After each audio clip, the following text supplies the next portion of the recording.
Sungguh ya, menjadi satu hal yang membawa kita harus bersyukur hari ini. Karena hari ini kita memperingati kebangkitan Tuhan. Ya, saya ucapkan selamat kepada kita semua yang memperingati kebangkitan Tuhan. Kita sama-sama bersukacita di dalam Dia. Karena kebangkitannya sangat ya, satu hal yang sangat luar biasa. Karena Yesus itu, bukankah hati kita berkobar-kobar? Ya, itu judul yang akan yang saya berikan dalam renungan kita pada hari ini. Yesus hidup, bukankah hati kita berkobar-kobar? Ya, saya akan ambil dari renungan kita pada hari ini dari Lukas pasal 24 ayat 1 sampai yang ke-12 dan ditambah ayat yang ke-32. Ya, Lukas pasal 24 ayat 1 sampai 12 ditambah yang pasal 24 ayat 32. Saya akan bacakan ke kita semua. Tetapi pagi-pagi benar pada hari pertama minggu itu, mereka pergi ke kubur membawa rempah-rempah yang telah disediakan mereka. Mereka mendapati batu sudah terguling dari kubur itu. Dan setelah masuk mereka tidak menemukan mayat Tuhan Yesus. Sementara mereka berdiri termangu-mangu karena hal itu, tiba-tiba ada dua orang berdiri dekat mereka memakai pakaian yang berkilau-kilauan. Mereka sangat ketakutan dan menundukkan kepala. Tetapi kedua orang itu berkata kepada mereka, "Mengapa kamu mencari Dia yang hidup di antara orang yang mati? Ia tidak ada di sini. Ia telah bangkit. Ingatlah apa yang dikatakannya kepada kamu ketika Ia masih di Galilea, yaitu bahwa Anak Manusia harus diserahkan ke tangan orang-orang berdosa dan disalibkan dan akan bangkit pada hari yang ketiga." Maka teringatlah mereka akan perkataan Yesus itu. Dan setelah mereka kembali dari kubur, mereka menceritakan semuanya itu kepada ke-11 murid dan kepada semua saudara yang lain. Perempuan-perempuan itu ialah Maria dari Magdala dan Yohana dan Maria ibu Yakobus dan perempuan lain juga yang bersama-sama dengan mereka memberitahukannya kepada rasul-rasul. Tetapi bagi mereka perkataan-perkataan itu seakan-akan omong kosong dan mereka tidak percaya kepada perempuan-perempuan itu. Sungguh pun demikian, Petrus bangun lalu cepat-cepat pergi ke kubur itu, dan ketika menjenguk ke dalam, ia melihat hanya kain kapan saja. Lalu ia pergi dan ia bertanya dalam hatinya, apa yang kiranya telah terjadi. Loncat ke ayat yang ke-32. Kata mereka seorang kepada yang lain, bukankah hati kita berkobar-kobar ketika Ia berbicara dengan kita di tengah jalan dan ketika Ia menerangkan kitab suci kepada kita? Diberkatilah orang-orang yang mendengarkan firman Tuhan, yang merenungkannya dan melakukannya di dalam kehidupan sehari-hari. Ya, hari ini kita bersama-sama mengalami sukacita karena kebangkitan Tuhan. Ya, dalam minggu-minggu sebelumnya, ya kita diajak untuk merenungkan betapa pengorbanan Tuhan begitu luar biasa sehingga Dia rela memberikan hidupnya. Dia rela disiksa, Dia rela dipukul, bahkan Dia rela disalib sampai mati. Saya berharap ini menjadi perenungan kita, bukan sekedar perayaan-perayaan dari waktu ke waktu, dari tahun ke tahun tentang bagaimana Yesus mati, bagaimana Yesus disalibkan, dan bagaimana Yesus bangkit. Kiranya ini menjadi perenungan-perenungan bagi kita. Beberapa hari, ya, khususnya saya mulai dari hari Jumat, ya, dari hari Jumat saya mulai posting ya ke grup WA teman-teman SMA saya. Nah, di situ saya memang sengaja, saya tahu pasti tidak akan mendapat tanggapan, tetapi tetap saya posting, ya. Karena saya ingin tahu bagaimana reaksi khususnya kepada teman-teman yang dalam hal ini berlatar belakang berbeda dengan saya, ya. Saya pertama posting selamat Jumat Agung. Di situ ada ayat bahwa gembala yang baik adalah gembala yang rela menyerahkan nyawanya bagi domba-dombanya. Ya, ada satu dua teman yang ya sama dengan saya yang ikut dalam hal ini menanggapi itu, mengikuti ucapan itu. Dan kemarin juga saya posting juga ke grup yang sama, selamat Paskah, ya selamat Paskah. Dan sebetulnya teman saya dulu dia posting gambar kubur yang kosong, yang batu sudah berguling begitu, dan kemudian saya terima kasih. Kemudian saya kutip gitu ya, kutip dari ayat yang kita baca tadi. Saya kirimkan ayat bahwa mengapa kamu mencari Dia yang hidup di antara orang mati? Ia tidak ada di sini. Ia telah bangkit. Itulah yang dikatakannya kepada kamu ketika Ia masih di Galilea. Saya posting ayat itu. Dan tidak ada dari teman yang berbeda keyakinan dengan saya membalas atau memberikan ucapan. Tapi biasanya kalau itu Natal, ya, kalau itu Natal, ya mereka ucapkan banyak semua selamat dari Natal, bla bla bla. Tapi saya mengamati ini ketika hari Paskah, hari kebangkitan Isa Al-Masih, ya, tidak ada yang memberi ucapan.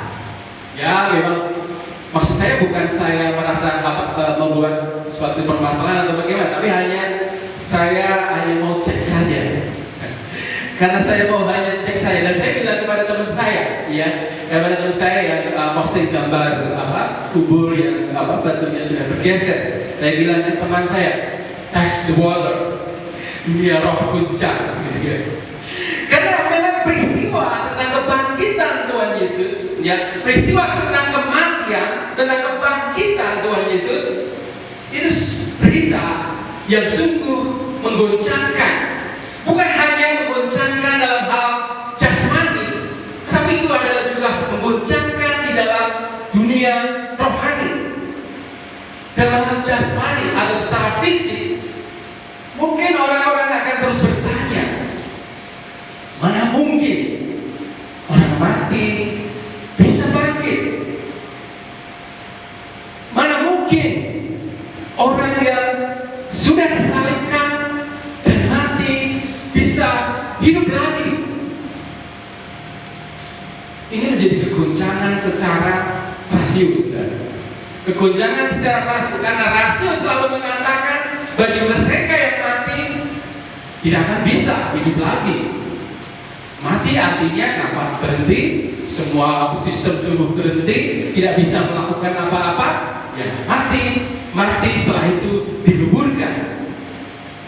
Secara rasio begitu. Sehingga kalau saudara sudah membaca dalam Alkitab, ada banyak usaha sejak dari awal Yesus mati dan bangkit, ada usaha untuk menghalang-halangi pemahaman atau kenyataan ini. Ya, para mahkamah agama berusaha menghalangi dengan mengatakan, Yesus mayatnya dicuri murid-muridnya. Karena itu secara logika pasti itu yang benar, karena ya nggak mungkin orang mati bangkit. Bahkan kalau kita belajar kristologi, di sana ada teori-teori yang mengatakan bagaimana Yesus dengan segala keberadaannya, bahkan dia tidak mati, dia tidak sungguh-sungguh mati, sampai kepada bahwa sesungguhnya ada orang yang diserupakan dengan Yesus dan menggantikan Yesus dan disalib. Yesus sendiri masih hidup. Secara logika mungkin yang bisa diterima hal itu. Dan ada banyak orang, khususnya di Indonesia, mempercayai itu. Ada banyak teman yang dalam grup SMA saya mempercayai itu, sehingga tidak ada satupun yang memberi tanggapan tentang itu. secara rasio, secara jasmani menggoncangkan. Ya, mungkin orang bertanya, iya atau tidak, mana mungkin? Mungkin yang benar adalah dia pernah pingsan, dia tidak sungguh-sungguh mati, dia pingsan saja dan dia bisa pergi, dia bisa melakukan ini, dia punya anak dan segala macam, tidak banyak teori yang muncul. Tetapi Alkitab mengatakan dia mati, dia bangkit. Jadi saya mengatakan ini menggoncangkan secara jasmani maupun rohani. Dengan kenyataan bahwa Yesus mati dan dia bangkit, ini juga menggoncangkan dunia rohani, ya, dunia rohani, khususnya kegelapan tergoncang dengan kenyataan bahwa Yesus dengan kematiannya dan kebangkitannya menghancurkan kuasa kegelapan. Ketika Yesus ditangkap dan dibunuh, wah, di situ dunia kegelapan bersorak-sorak. Karena sebetulnya disitulah kejahatan yang sedang berkuasa. Ya, kejahatan sedang berkuasa, kebenaran dikalahkan, kelihatannya dikalahkan oleh kejahatan itu.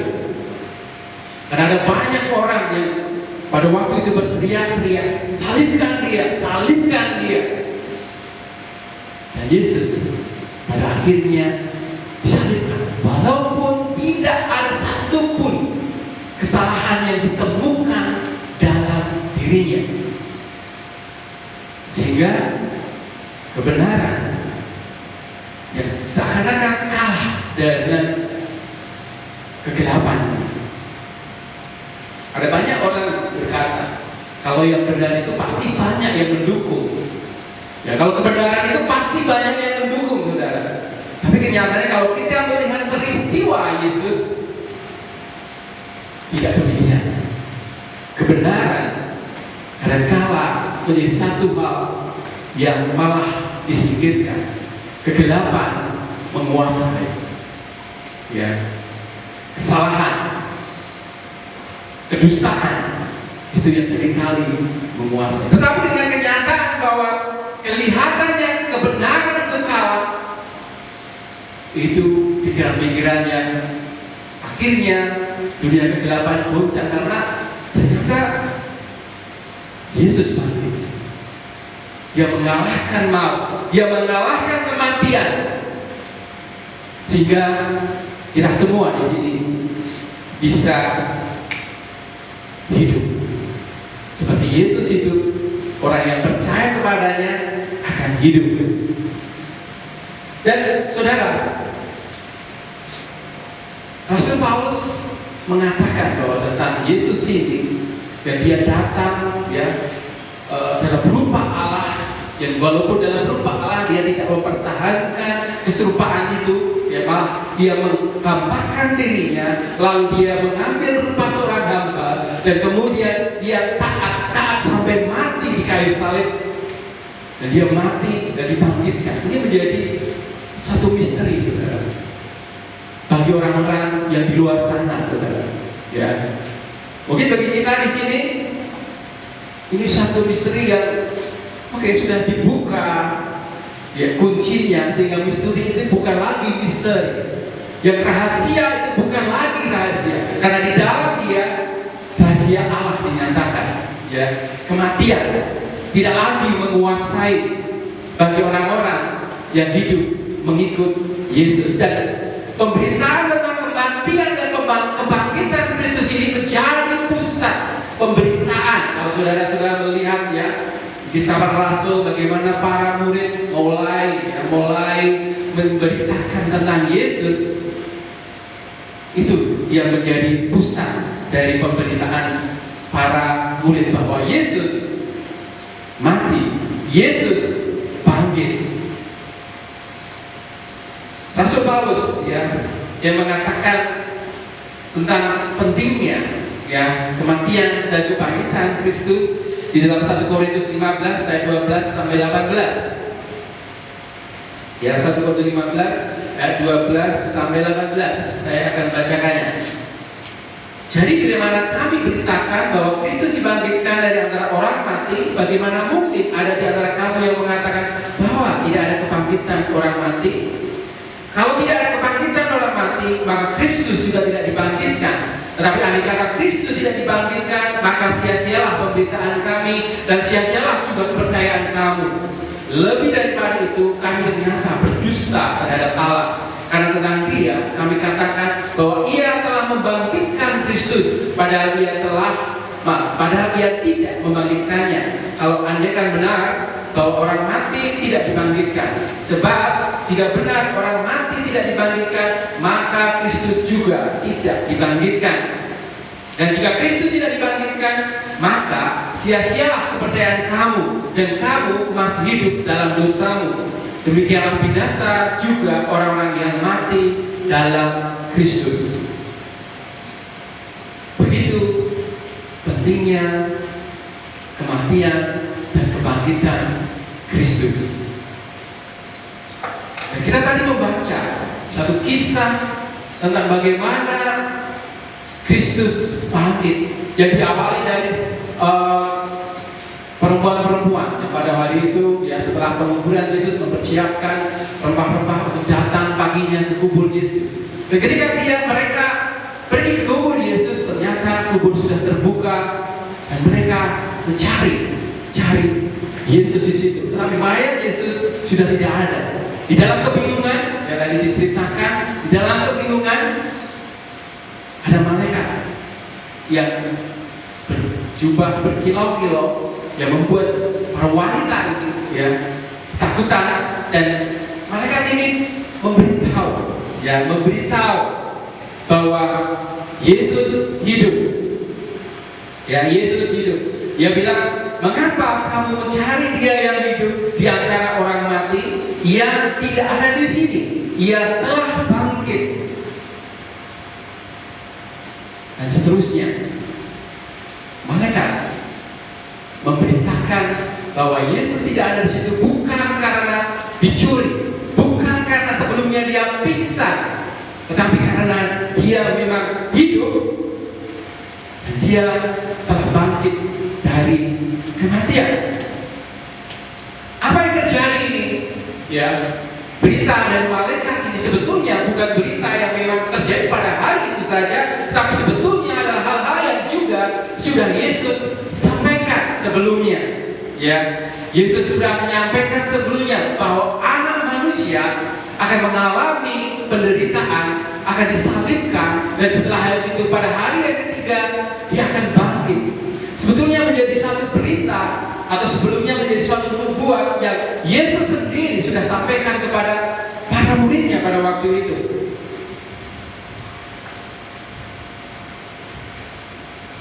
Jadi sebetulnya peristiwa kematian dan kebangkitan di mana Yesus hidup itu sudah ada di dalam rencana Allah.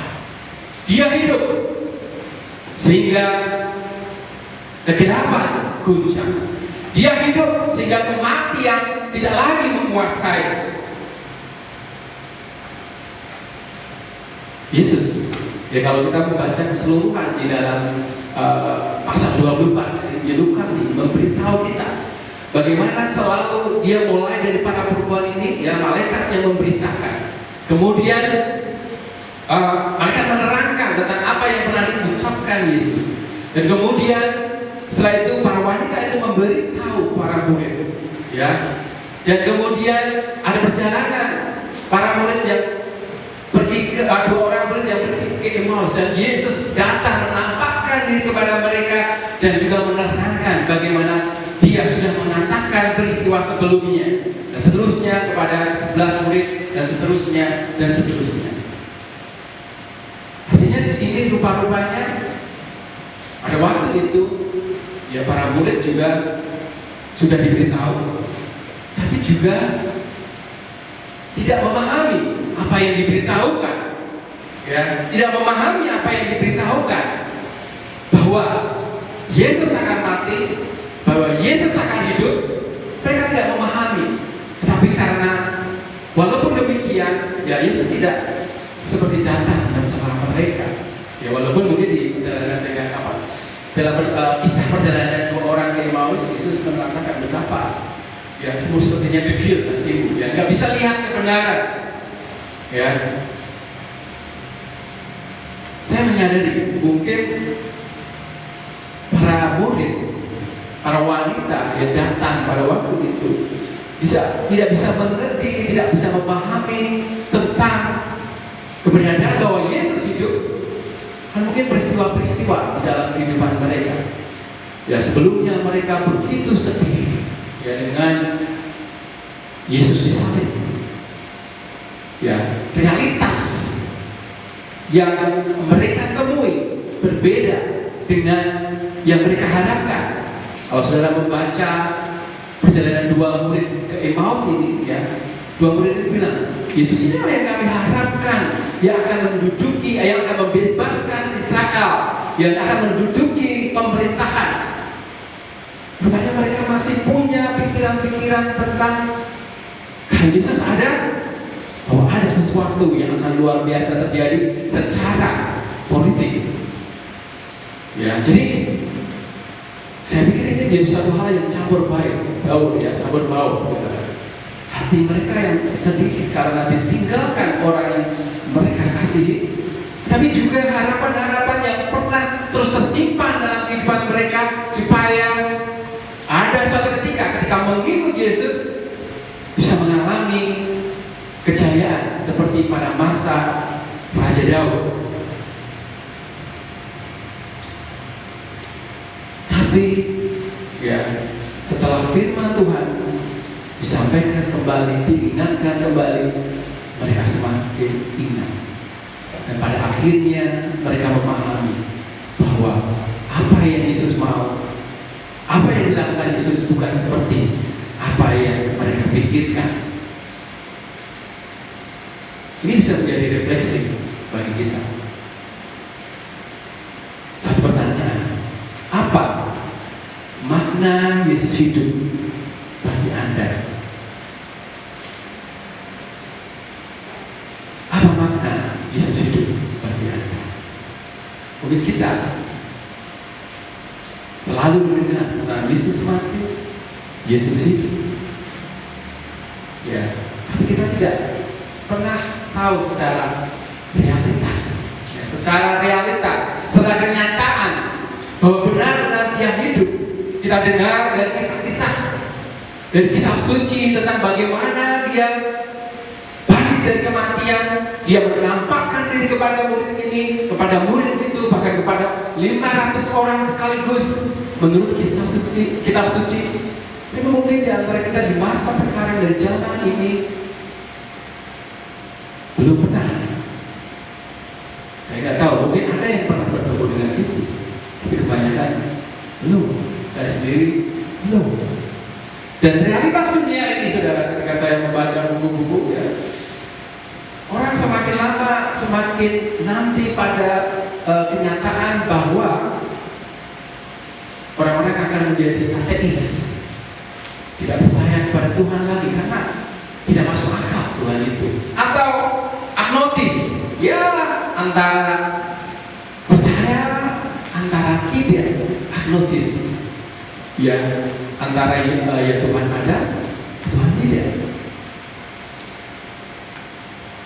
Dan waktu-waktu ini saya memikirkan, lalu bagaimana ketika dunia sudah menuju kepada kepercayaan ateis dan agnostis, dan sementara kita sendiri kita percaya Yesus hidup, tapi apakah kita di dalam kepercayaan bahwa Yesus hidup benar-benar menghayati atau menunjukkan hidup yang bahwa Yesus itu hidup dalam diri kita? Wah, ini menjadi satu hal yang